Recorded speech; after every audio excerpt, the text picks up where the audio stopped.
And we're just, hey, Colin, we didn't say in our green room. I've got a bank of green lights that tells me when all the social media feeds come in, and they always come in at different points of time.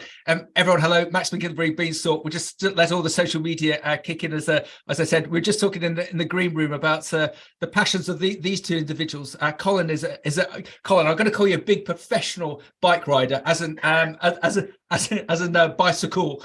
And he was just saying about some of the big rides that he does, and his love of his bike. And Mark's just been talking about how you run. What was it, Mark? 50 miles a week, 60 miles a week, 40 miles a week. 40 miles a week. So gentlemen, I went to the gym yesterday to have an induction session, and I got what's the polite word? He worked me out, did David, and then I had to do a broadcast yesterday, and I couldn't physically stand up after I'd been beasted by this. So here I am with two athletes trying to do a broadcast, and my legs still hurt. Right, here we go. It is great to be with the AHDB AgriLeader team. Oh, Mark, you start us off. What's the purpose of these fantastic monthly broadcasts that we do, please? Mark, over to you. Brilliant. Thank you, Max, and welcome everyone. Yes, so Talking Leaders, the AHDB AgriLeader Talking Leaders series. It's really, we're just trying to find out a bit about other people and other sectors from around within the UK and around the world, and see what we can learn from them and apply back into UK farming. Thank you, Mark. And we've had so many interesting people. We've from Olympic skiers to individuals who've walked up Everest. We've got a whole heap of people. And then, Colin, we've got you. We've got you today. You're scraping the barrel now. Absolutely ridiculous. Right, for the purpose of especially the people on the podcast, I just want to give everyone a bit of an in-depth understanding as to who Colin is. So in our April broadcast, we're delighted to be joined by Colin Crooks MBE, serial social entrepreneur and founder of Intentionality. Colin is a serial social entrepreneur with a track record of establishing impactful and sustainable social enterprises. Currently, he is launching BirdRun, a novel competition designed to increase interest in wildlife and raise funding for environmental protection. Immediately before that, he started and ran Tree Shepherd, which over 10 years supported hundreds of people from low-income backgrounds to start their own business. Before that, he founded and operated 5 innovative recycling businesses. One of those, Green Works, was awarded the Queen's Award for Enterprise Sustainable Development. In 2012, he used his experience of employing more than 1,000 hard-to-employ people to write How to Make a Million Jobs, a charter for social enterprise. And as such, I think this is brilliant, Colin. He was awarded the MBE in 2019 in the New Year's Honours List for services to disadvantaged people and the environment. As a qualified accredited coach and experienced facilitator, chair of meetings in community and business settings, he also runs Intentionality, which works to create and/or support social enterprises to grow and increase their impact. So everyone, you can see why we were so keen to get Colin on. If you think about, what's this thing that we've always said, Mark? The best thing about running a business is employing people. The worst thing about running a business is employing people. And the more interest, the more information, the more learnings we can get from the likes of Colin, it's all going to make us better leaders, better employers, better people to work for, and also to be more attractive for people to come and work for us. Colin, have I summarised your career to date appropriately, apart from missing out Tour de France? Apart from the Tour de France. Well, it sounds wonderful. It's very exciting. Yes, I think I've recognised that most of that stuff. Yes. Excellent, Mark. I do like it when people are so modest and we put them on the spot, and we just want to tell them that they're brilliant. And they go, "Well, it's not really me. Are you sure this is me?" But here we have Colin. So just give us a bit more of a flavour. What were your beginnings, and how did you end up where you are? Come on, Colin, tell us all about you. Yeah, well, it started kind of when I was early 30s. I'd had about, 17 jobs between leaving school at 16, being a mature student at 23, just deeply dissatisfied with being an employee, wanted to do my own thing, I guess. I didn't really know what that was. And then one day I had an opportunity, somebody phoned me. I started to get interested in paper recycling and the environment. It was about 1989. And a friend of mine phoned me and said, "Do you know anything about paper recycling? Because I want to set it up in my bank." And cut a long story short, I said, "Well, I do know something about it, and I'm setting up a business that will recycle your paper." I didn't think I was anyway. But when a vice president of a fairly big American bank phones you up and says, gives you basically a golden lead to get something started, you've either got to jump or that's one of those opportunities missed. So I basically bought a van, 150 quid, a 21-year-old Ford Transit camper van that brakes didn't work very well, and I started collecting paper from friends and people at work, and built that into a business called Paper Cycle that employed 15 people at its peak, 3 vehicles going out every day, 6 days a week, collecting 80 tons of paper a week, recycling that. It was just, I loved it. It was the first business I set up. I had so much fun, so exciting. We run accounts for British Airways, BBC, Ernst & Young, Unilever. We took accounts from long-established companies. We started exporting to Holland and Germany. It was the best time. And I employed people. I mean, we couldn't pay fantastic wages. We employed people from the local job centre in Brixton in London. And one day I put an advert out at, I think about 4 o'clock in the afternoon. I think you had to fax it through. And I wasn't expecting it to go live until, the following day. It takes a little while. And it was a £150 a week job for drivers at mate. Not a fantastic job, but a job. Yep. By 4:30, the forklift driver came up to me and said, "Colin, what on earth are all these people outside?" Oh, good grief. We had 85 people queuing up around the corner with their wives and girlfriends, desperate for this job. I'd never seen anything like it before in my life. And it really changed my sense of direction about what I could do over time. And this was, a time of deep and profound unemployment. Yeah.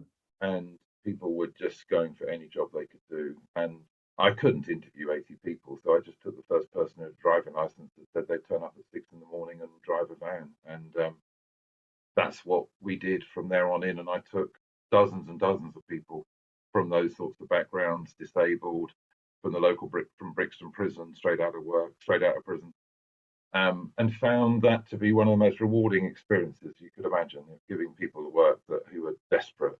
And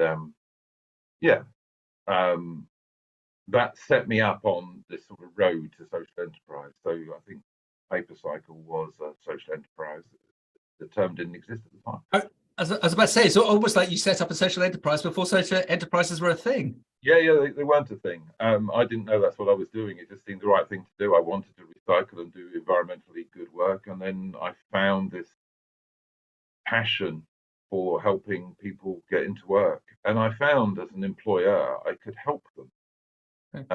I was on the phone to landlords when they were about to evict my staff. And talked to them about coming to a payment plan. Yeah. I said I would deduct their wages in advance and pay the rent for them. I negotiated with a credit card company that was trying to get this guy who's in a messy divorce and wife had disappeared, so he was getting all the calls. And I managed to get his payment terms down to something like £5 a week. Excellent. He thought I was God because I could negotiate with these people on his behalf. Really rewarding that I could help so many people directly, not just by putting money in their pockets as an employee, but actually help them with some of their more challenging, literally their housing situation. Yeah. And, so Colin, was that beneficial for you as a business? Because everyone's looking left as an employer, they're looking for that standard thing, and you're looking right and bringing in these things, trying to find the right phraseology, these disadvantaged people, and looking to assist them. Did that help you and your business to accelerate because you were bringing workforce in from over here rather from over there? I think so. I'll tell you a story. In the paper industry, people drive onto your weighbridge and they sell you paper on the bulk, you buy it on a wholesale basis. And there's loads of tricks in the trade where they put heavy lumps of metal and concrete in the paper to try and boost the weight. Yeah. And then take it off before they get back onto the weighbridge. and they tried to bribe one of my staff to turn a blind eye, give him a tenner or something. And bearing in mind he was on about, I don't know what the rate would have been, £5 or £6 an hour or something. It was £10 or 20 quid was quite a lot of money. He just goes straight into the office. So Wow. This guy's trying to stitch us up. Wow. His loyalty to me and to the company was much greater than, and we just fronted him out. 10 of my staff just got up and just chased him out of the factory. Yeah. So we huge amounts of loyalty and very little turnover of staff. People stayed. So once you've recruited and you've got them through that hump, and I've got to say, the first few weeks and months was difficult. None of them, they weren't used to working. They didn't understand some of the basics of turning up on time and all that stuff. But once they'd cracked it, they became very loyal, very productive members of staff, and fun to work with. Yeah, and it was interesting watching your mannerisms. When I said to Mark earlier about the best thing about running a business is employing people, the worst thing about running businesses is employing people. And I won't nominate them, but Mark and I, in recent times, we interviewed on a particular farming business, and an amazing business, and they got this sort of real. Sometimes I enjoy the phrase, and sometimes I don't. This family feel to them, that they allowed all the workers into the farmhouse to enjoy all aspects of that. But even they have had problems in the past with people that just weren't right for them, and had to let them go. But I suppose, Colin, help me. I suppose it's a bit of a numbers game sometimes, that if you're as good as you can be, there's always going to be people that you can bring on and help, and you're going to better them, and they're going to be with you forever. But I suppose there's some people that just for whatever reason aren't going to fit within your business, and you just got to be grown up and mature about that, and look to help them, to assist them to move on to something else, whilst you then carry on as you are and find other people. Oh, totally. Yeah. Not everyone worked. I mean, I have a kind of day one and day 100 test, if you like. So day one, they typically, if they don't fit, they leave either on that day because they can't bear it, or they don't come back for day two, and that's fine. You can't do much about them. If they come back for day two, you've got a chance of working with them because they kind of know what they're letting themselves in for. Day 100 is really interesting. So about 3 months in, so people that are drug addicted or have had quite difficult, challenging problems often get a bit confident after about 3 months, and then go and do something like go on a bender or something, and then become, they go back to their old ways, basically. So I developed some, techniques for working with them over that period, 90 days-ish, to increase the level of challenge so they didn't get too comfortable through that period, to get them through to like 6 months, when they then ingrained those habits of work in a much more comprehensive way. And then so once I recognised that, because it was a trend, I could see it. Really, thinking, what's going on here? And then we started to do some work on that, and that's so day one is really important. Get them through the first day. Yep. Day 100. But not everyone fits, and I think the most important thing is that you do set up a genuine work regime. So I was running a business that was delivering a service to some of the biggest companies on earth. We can't let them down. Yeah. If we don't turn up at 6:30 or 7 o'clock in the morning, we lose the contract. Yep. So I can't have people that don't get up and don't turn up. There was no gifting. It wasn't a charitable enterprise where I could stroke them. They had to do the job, and I could help them, but they had to help me. Yeah. It wasn't slack in any way, shape, or form. Yeah.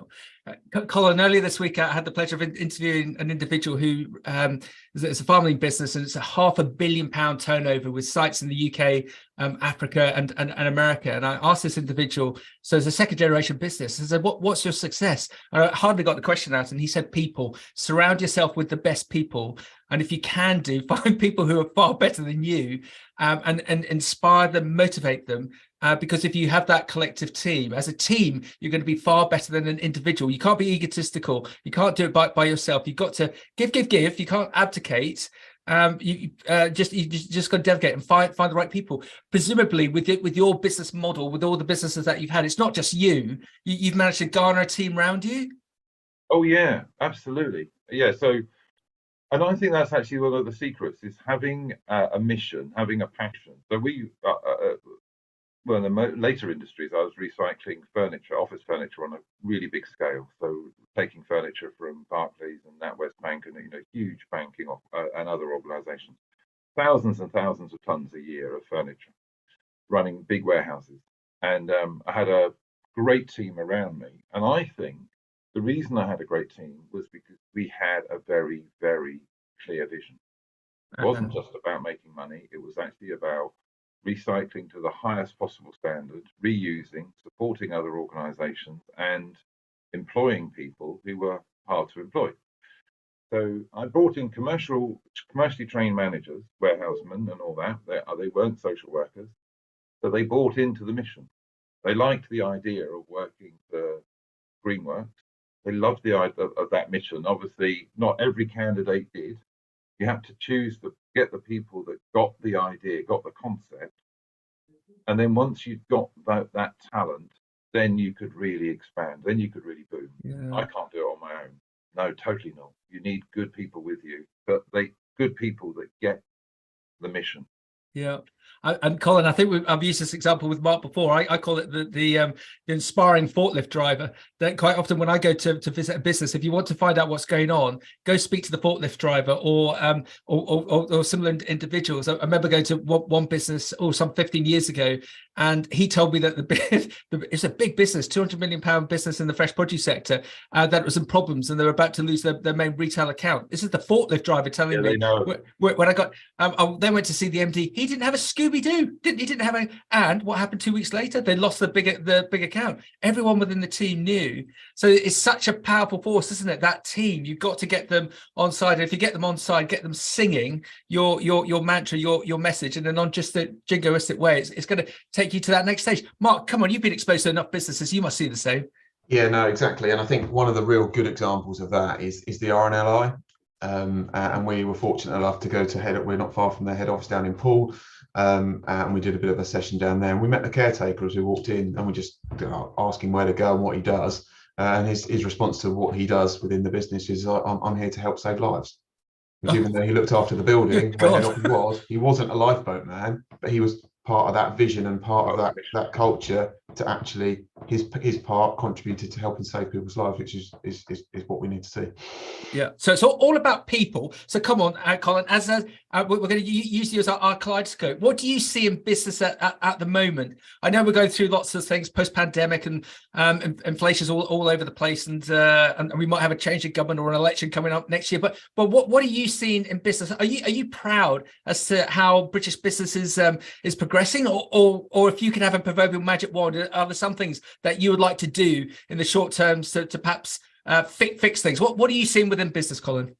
Well, the big central issue, aside from cost of living and obviously inflation, is labour shortage. And that's probably one of the biggest drivers of inflation, is that we can't find staff to do the jobs we need.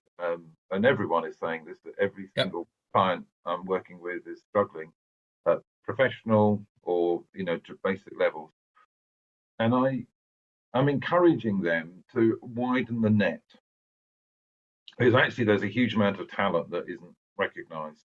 And I just as a few examples, I used to again in this furniture factory, we took people on at a very basic level because they have to think that they can do the job. They have to believe they can do the job. So kind of warehouse operator. But after a couple of weeks, we would then rotate them around the business for a couple of days in each department, marketing, finance, credit control, HR, whatever. Give them a flavour, because what we found was these people, these relatively young people, had no idea what work was, no concept, what other jobs might be available or could be done. And because we were doing eBay sales, so we were photographing, we were loading stuff up, we were doing selling, lots of different activities. And one guy came and he had no qualifications at all, no CSEs or GCSEs, and he got put in credit control for 2 days. And he had never seen an Excel spreadsheet in his life, didn't know the thing existed, and absolutely loved it. And within a week was our credit controller. No. Seriously, from warehouse operator to credit controller in a week. He just loved it so much, and he just took to it like a babe to water, duck to water. Yeah. And he, yeah. So that we couldn't possibly have known that. He didn't even know, and he didn't think he was numerate, but it turned out to be actually quite numerate. Yeah. So. And you only found that out by employing them in the first place, and having that flexibility, not being rigid, saying this is your job, you will not look at anything else within the business. Yeah, move them around a bit and to see what they liked. That really worked. We did that with many people, and we found real big surprises often. That was, that's just one example. So I think, and so what we've done with a lot of people is that sort of stuff. But I found that we can get people to work for us in quite surprising ways. I think part of that labour shortage is that we're not looking wide enough. We're closing our eyes to people that have got disability or don't look like us, or they don't feel that they could do the work. But just another quick story. So I employed a lady who was in prison for arson. She was in for 6 years. So this was a big fire, and she wanted to be an admin person. She had perfect nails, but she'd done lots of admin qualifications in prison, and I took her on day release. You have to be searched coming out of prison, searched going back into prison. She turns up. After a couple of weeks, she said, "I'm actually really quite bored. I don't like this. Can I work on the shop floor?" And I said, "Yeah, have a go if you like. That's why not. But it's very dirty down there, and it's heavy. A lot of the furniture was not very good, and we had to literally break it up manually with hammers. Very quick, dirty work." And she said, "No, I want to go down there." And I said, "Okay." So she said, "I know I'm going to lose my nails. I don't bother about them. I just want to go down." So that's what happened. The next day she went down there, and I went down a couple of days later. And whereas before the 4 men that worked there worked in a very rough and ready way, and the stuff was all over the place, it was actually slightly dangerous. Piles of metal and wood. I walked down there, and it was total order. Oh, excellent. Everything was in its place. There was lanes between items. Everything was marked. And I said, "What's happened?" And all of the guys just looked at this girl who was 28, something like that. And she'd already done 4 years in prison, 5 years. Wow. And they totally respected her. She literally ran the workshop from within a day. And I was blown away, literally just amazed. Yeah. Whereas people had said, "We don't want that sort of person working in here," because she was an arsonist. I run a furniture warehouse. I'll make it up. Okay. No, seriously. I mean, I had 100 tons of highly varnished furniture in the warehouse at any one time, and she's an arsonist. So she comes in, and when she left, she lived in Wales. So when she was finally released, she went back to Wales. People were petitioning me to keep her. Yeah, grief. Wow. So I think we just don't look in all the right places. Broaden the search, because you're going to have to, because we're not. This country is not going to let a lot of people in. And so on that, broaden the search is one aspect of it. And I'm hearing people saying, "Yeah, we've tried. We're recruiting widely, all that." But they can't do the job. They don't like the job. A lot of the work I was employing people to do was very dirty, very heavy, sometimes quite dangerous if done badly. And not everyone's cup of tea. But what I did with every single person, I evolved this. I didn't have all the answers straight away. But I think the first thing to do is to put people in a team. So they work as part of a team from day one. The team is dependent on them being part of the team and pulling their weight. You create a team effort, not an individual effort, and you create a job that they can do. They physically think they can lift a desk or, pick a fruit or something, and you within that ethos of working in the team, you create that there's a beginning and a middle and an end. So on day one, a truck would come in with something like 10 tons of furniture. They would unload that truck and then dismantle the stuff that was broken, sort it all, triage it, and basically put the good stuff into the warehouse. So they could actually see what they'd done from, say, full truck, empty truck, distributed, priced up. So reconfiguring the actual work so that people can see what they've achieved. They're part of a team. They've done something. They've got pat on the back. So taking a desk off a truck, you can't do that on your own. They're too heavy and it's too high up. You have to do it as two people. One has to help you. That you have to take part. You can't just slide off.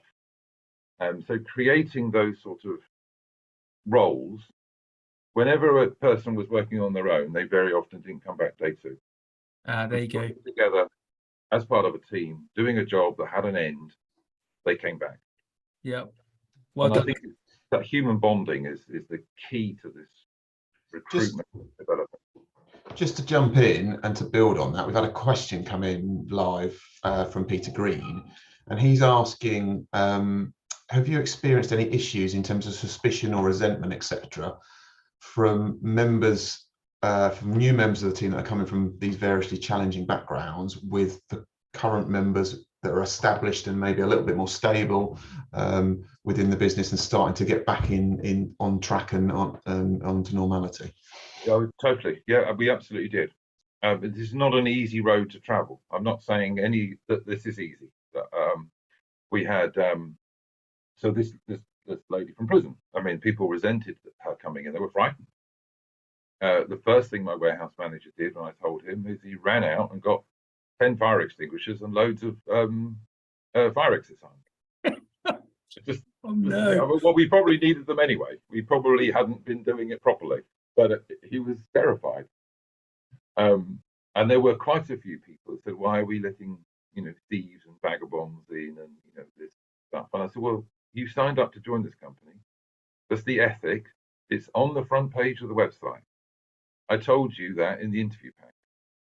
So, this is it. The lived reality." But yeah, you would work with people. There was a little bit of resentment, but actually, because most of these people came good, they either left very quickly or they came good.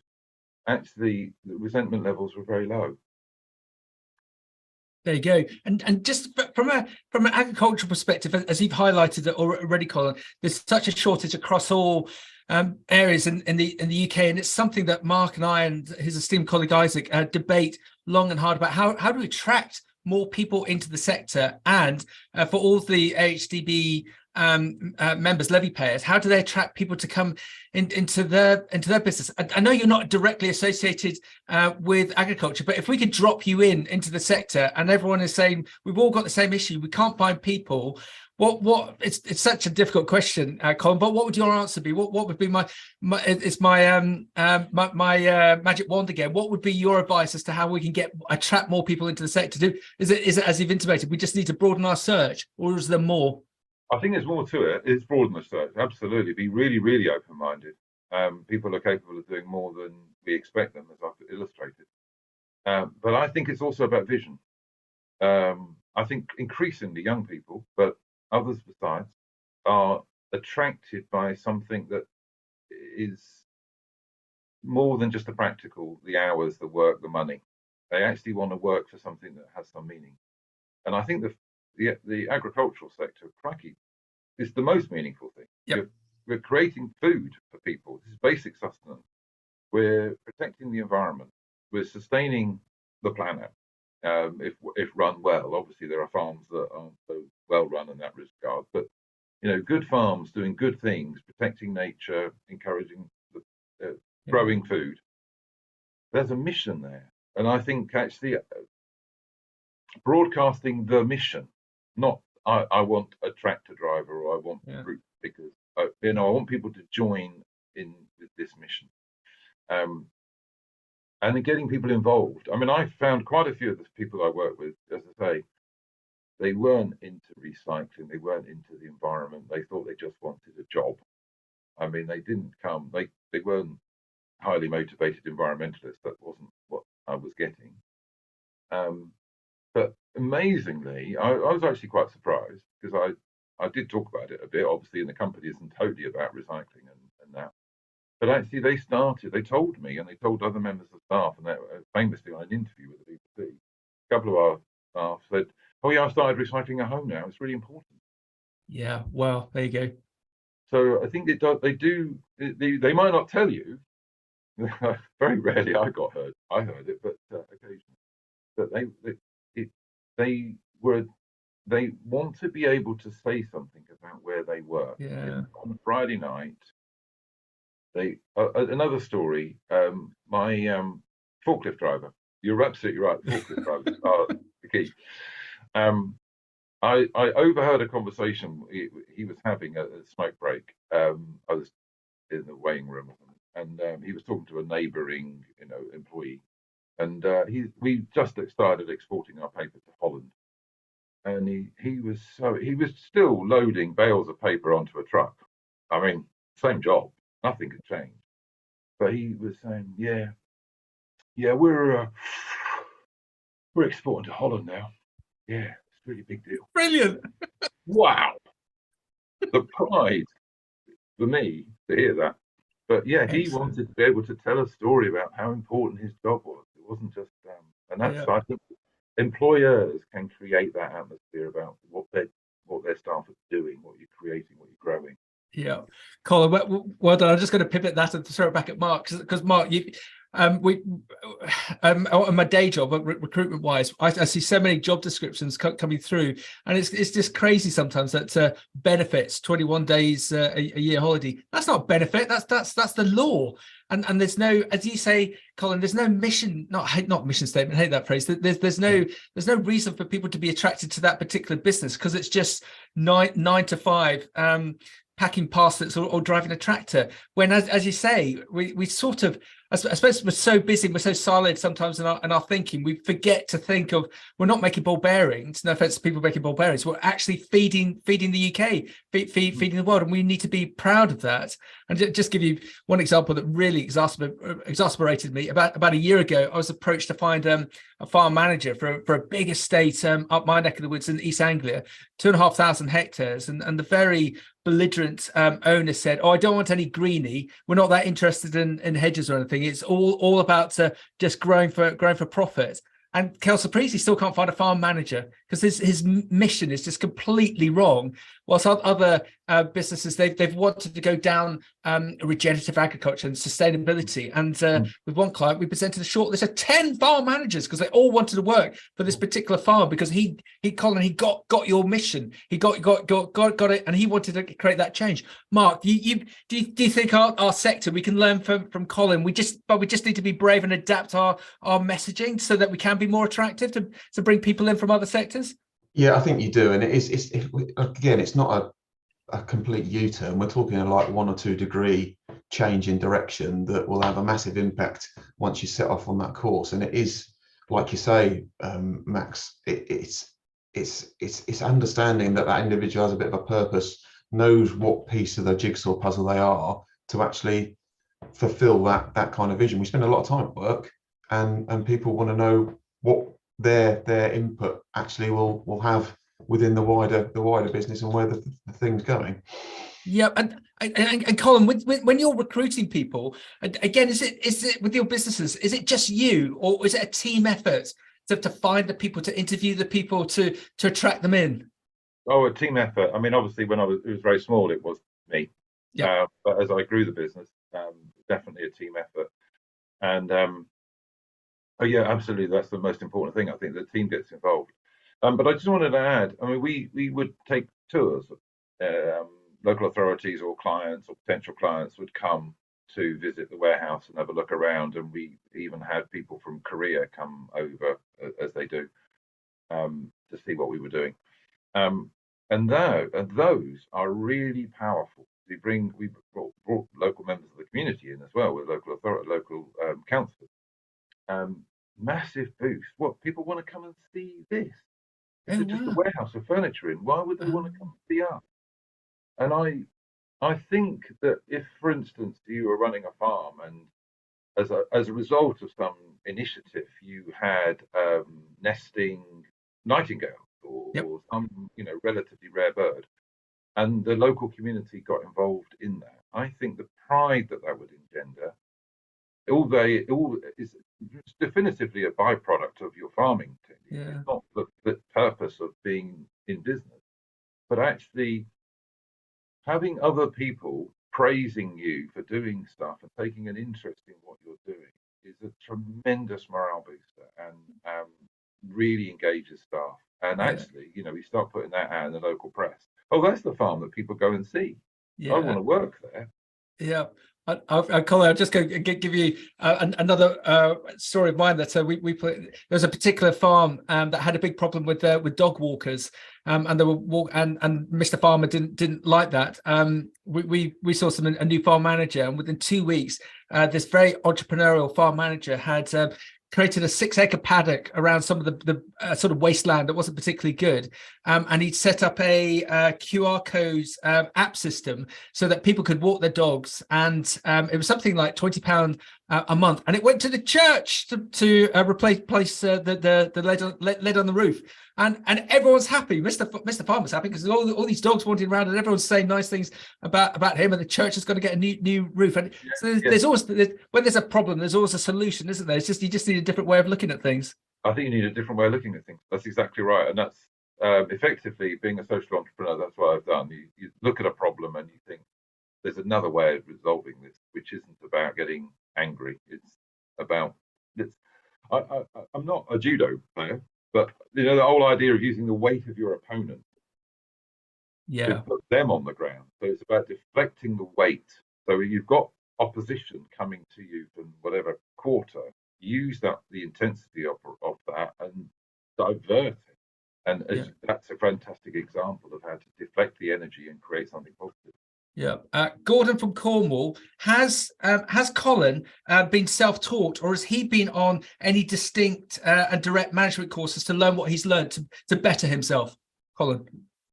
Well, actually, I was self-taught for most of that up until about 2006 or 7, I think, and then I went on one of the most fabulous things I've ever been on, a leadership course at Cranfield, run by the Praxis Group, which was profound, deep analysis of all of our psychology and what motivated us. Really deep. So it wasn't standard management MBA stuff. I've done a bit of that since. It's actually much more profound about who I am, who we all were, and what deeply motivated us. And that was the most eye-opening experience, and really helped me ground what I was doing and understand why I wanted to do it, and gave me the confidence to do even more of it. So I actually expanded the business quite significantly after that course because I was reinforced in my belief.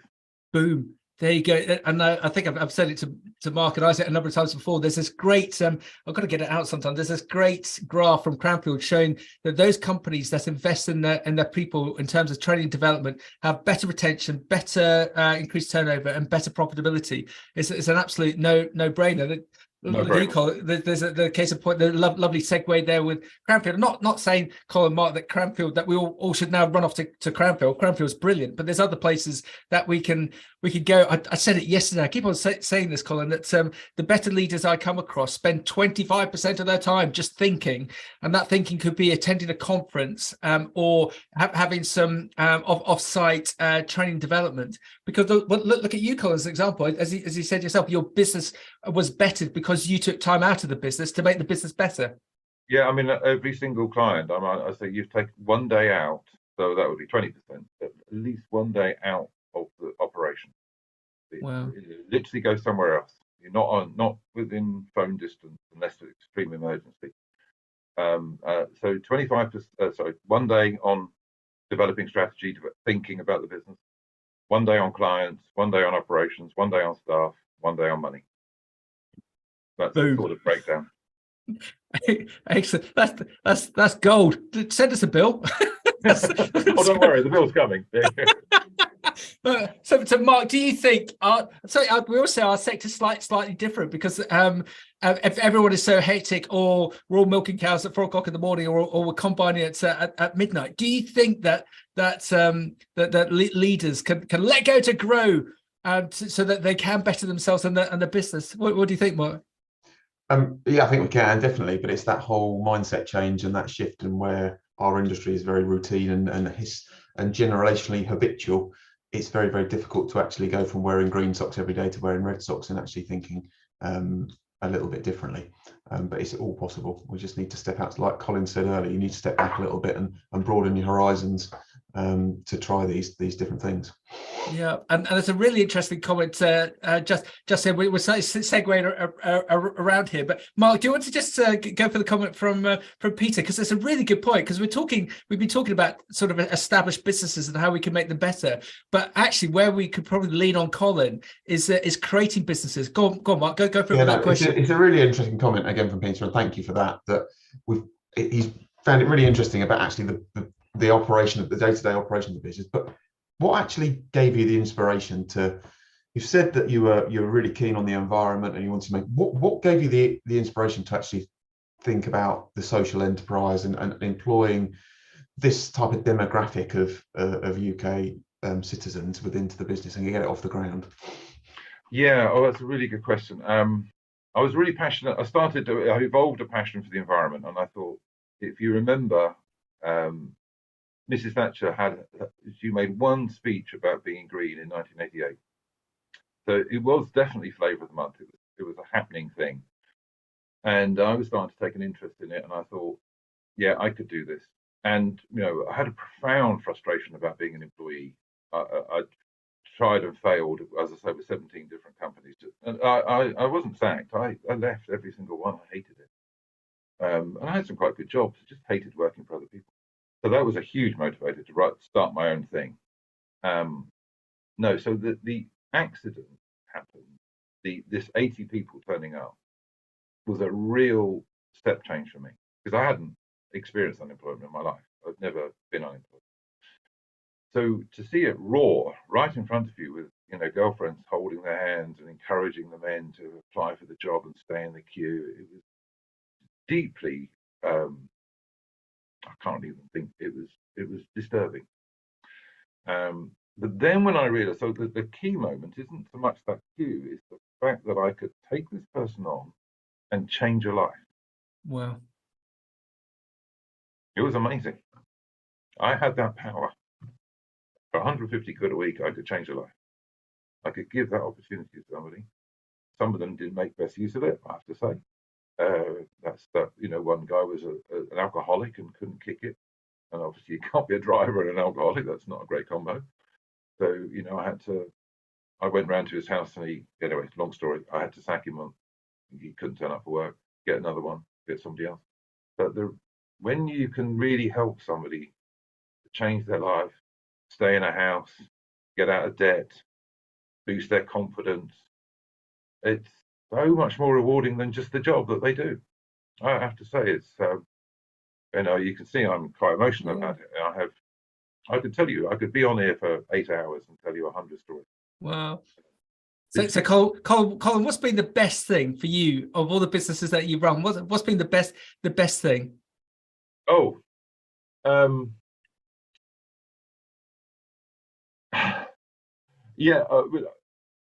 Actually create. Oh God, the best thing. Running Greenworks, I won the contract to recycle all the furniture for HSBC, and the company employed one person, and I had a broken leg at the time. So there were only 3 working legs. There was no money in the bank, and we won a £500,000 contract to recycle all the furniture for HSBC, about 3,500 tons of furniture in 6 months. We set up a warehouse with a charity that wanted to employ homeless people, and we were able to do that, and they employed 12 people on our behalf to run this contract. Wow. The most extraordinary experience of my life. The partnership with the charity on the basis of only meeting a guy for half an hour, to invest in a warehouse, to run this huge contract. The fact that we were able to help so many people in the process of delivering the contract, the fact that we were able to actually do something with all this enormous amount of furniture, 1,000 hat stands, you know, Wow. 7,500 desks. None of it went to landfill. Lots of it was distributed to other charities. So in terms of the thing that I'm most excited about, and that was the beginning of the reason why we got the Queen's Award for Sustainable Enterprise, which was, you know, just amazing to go to Buckingham Palace and be given that award. You know, the best and the most trusted brand in the world gives you an award for your enterprise. It's a very proud moment. Colin, show off. Tell us who gave you the MBE.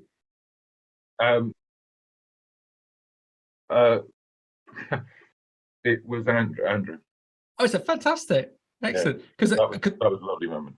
Yeah, because at that time he was forward and centre on the business side. I love the way that you say that you won this huge account with the HSBC, and it's interesting how business culture is different in the UK, say to the States. Have where they celebrate success, so they celebrate business success. Have you ever been accused of being lucky in business? Oh yeah, lots of people say that. Well, not so lots, but it is said.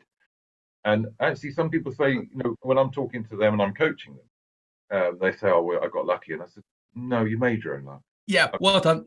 Yeah, you know, you put yourself. So I was talking to somebody just before this call. You know, she said I started a business, and she said, you know, it seems to be working okay. You know, I started. I said, yeah, and 10,000 people thought about starting that type of business.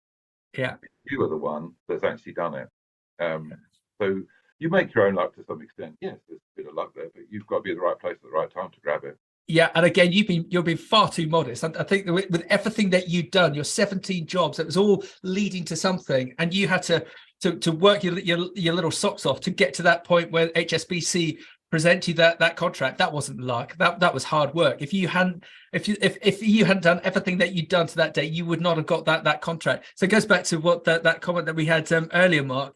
It's don't be shy. Just go out there and do it.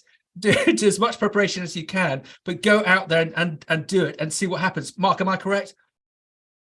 Yeah, no, I think you're right. And it's like Colin said, there's 10,000 people wanting to set up that one business that you've made that one step. And it's you've got to do your legwork and your research. Definitely. You can't just go into this kind of thing blind. But yeah, you've got to, if it's an opportunity, you've got to give it a go. Yeah. Yeah, I think there's something about setting a mission. So I had two sleeping partners. So they were kind of supportive, coaching me, if you like. And they said, "So what do you actually want to achieve at this Greenworks thing?" I said, well, it took me a little while, but I said, I want to make a material difference, the amount of this material that goes to landfill. So that became our mission. We want to make a big difference, a measurable difference. So when you think there's hundreds of thousands of tons that go to landfill, that's got to be, I've got to be taking lots and lots of furniture out of the system, not just the old desk. So when I'm confronted with HSBC, and the scale of this is just 40 times bigger than our current turnover. I was renting a van one day a week to do odd jobs. Wow. So we weren't an established. We didn't exist really in any tangible way. It's a tiny thing. And this guy was working for me for 3 months, and all the money I had was a 3-month contract, and it was only working for me because I'd broken my leg. I couldn't drive the van. So you're then confronted with the earth-shatteringly massive opportunity that's going to increase your business by a factor of 40 overnight. You have a choice. I mean, the logic says you should reject it. Logic says HSBC shouldn't have offered it. There's no way, no practical way can you take this contract. You have no resources, no knowledge of this scale. And the devil on the left shoulder said, sod there, you've got to change the amount of that stuff going to landfill. This is it. Yeah. Do it. Yeah. But we did it, and well, it was the making of the business. We partnered with some amazing other organisations. So trust is a huge thing. We trusted other people to help us. I couldn't have set that warehouse up at the time. I was negotiating this ludicrously complex contract with HSBC. and somebody else at the warehouse. So the trust is huge in business. You need to find people you can work with. You need to give them a basis on which they can trust you. Be honest and good to your word. And that partnership lasted 10 years. Yeah, it was amazing. Colin, Lorraine in Kent asks, is Colin a curious business individual? And I think what she means by that is, are you always looking for other elements that you can build onto the business, or are you curious in business? Is it a good skill set to have? Oh, I love it, and I am. I think that's a lovely expression. That, thank you, Lorraine. Yeah, I'm very curious about it, and always looking at, so what actually is. So in Greenworks, part of the problem we had was waste disposal. The stuff that can't be recycled or we can't find a home for is perfectly good, and we evolved a route to sending it out to Sierra Leone. Wow. I heard an MP on the radio who was part of a commission that's gone out there just after the Civil War was ending, and I shipped out, I think it was about 20 containers, and we restocked every single government department, or most of them, in Sierra Leone because all the furniture had been burned by the rebels.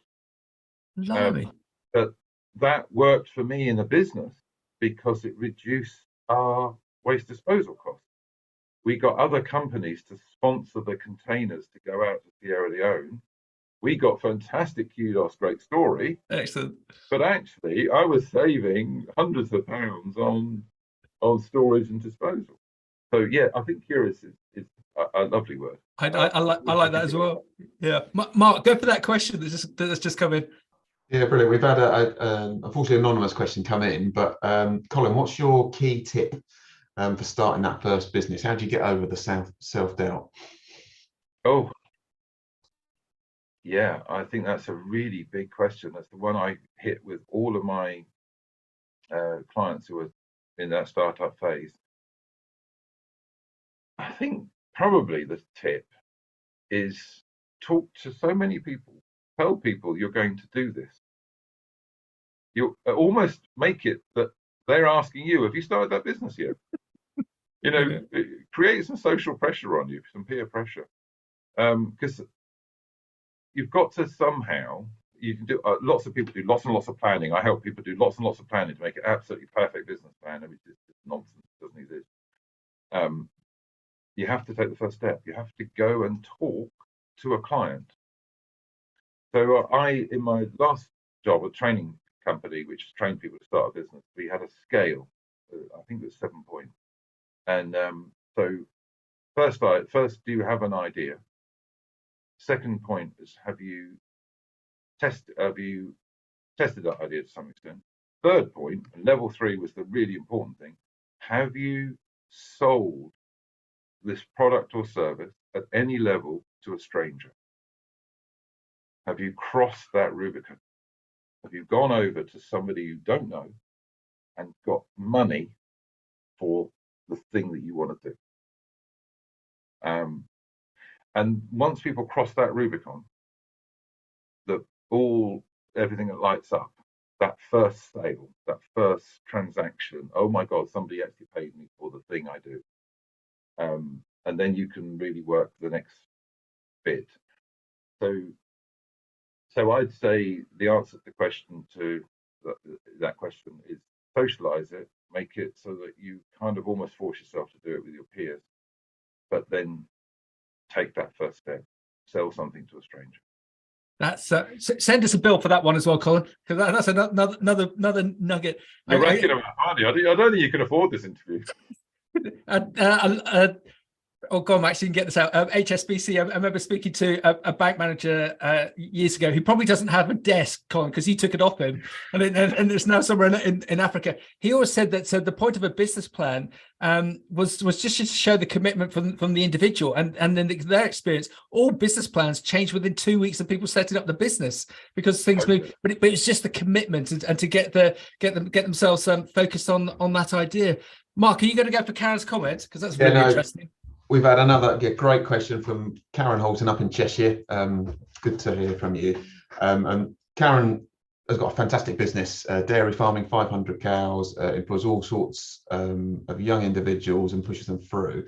But she's asking the question, Colin, that she does a lot of mentoring and invests quite heavily with the employees and definitely helps them out both within work and personally. Brilliant. And sometimes it doesn't work out and people go. And she's asking, how do you cope personally when that is invested so much of your time into that individual and it doesn't work?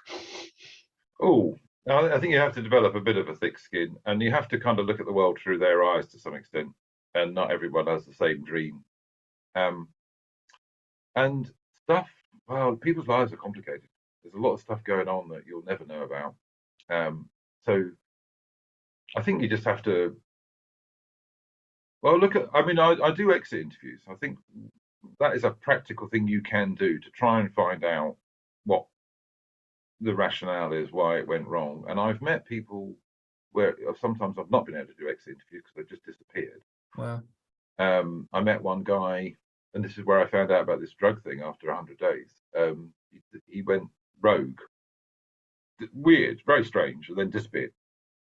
And then one day I was just walking out of an office, and he walked in, and I collared him. And I said, "Oh, how are you doing?" Anyway, this was the place where his drug rehabilitation officer also worked in his shared office space. And his girlfriend explained to me that he'd hit the wall. He was celebrating because he'd got a bonus from me because he was a fantastic salesman. And just as he was going to the pub, his ex-dealer drove past and made him an offer that he thought, "Oh, I'm celebrating." And of course, he hadn't had any drugs for several months, and this really, the dosage was far too high for him. And he was lucky to live, I think, from apparently. But anyway, he disappeared. He was unable to work, and he had to restart again.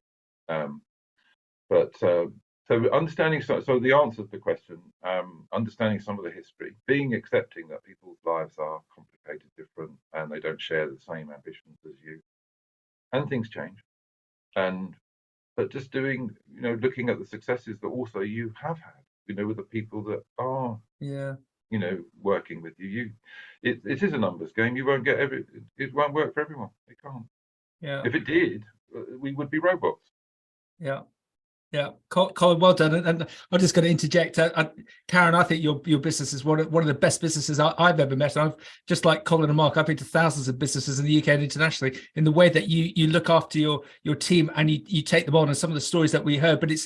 But Colin, Mark, it's just I don't want to say a numbers game, but just the only thing you can predict is change, isn't it? And people are just the most complicated, bizarre things, and you just got to keep going. But Karen, you got an amazing business, and I think we all love you. But Tom said if I was ever to do a broadcast, I needed to say that I love him more. So just to get that out, Colin, we're rapidly running out of time. We could talk to you for hours, but we want you to send us another big bill for this big nugget of gold that you're going to give us. You've got this feel for agriculture that we probably don't. We're probably a bit like you. We're probably very modest, not realizing that we feed the nation. We do such an important part for it. How, if you could instruct us all as to how we can make ourselves more attractive to the general public and to recruit more people to come into our sector, what would be that nugget of inspiration that you would give us, please? Cool. Well, I mean, I always talk about sell the sizzle, not the sausage. And the sizzle that you have in the agriculture industry is the beautiful landscape, the wonderful view, the vistas, the animals, the healthy animals. That's the sizzle. That's what I see. I live in London. I don't know first about farming. I love going into the countryside. I cycle out there all the time, and it's beautiful. And it also feeds me. Sell the sizzle. Sell the beauty. Sell the landscape, sell the wildlife, sell the quality of the food. Don't sell me spuds. Don't sell me nutrition. Don't sell me. I don't even think. I think the quality thing, the red tractor thing, is great. It needs to be there, but actually, it's not very sizzly. I'm just going to let that settle. I love that. Go on, Mark. Wrap up for us. Sell the sizzle. I'm gonna. Oh God, I've got an earworm for the rest of the week now. It's been an absolute fantastic broadcast. We have got one more question that have come in, which we can quickly say In 3 words, Colin, this comes from Paul Harris, who's a very, very well known.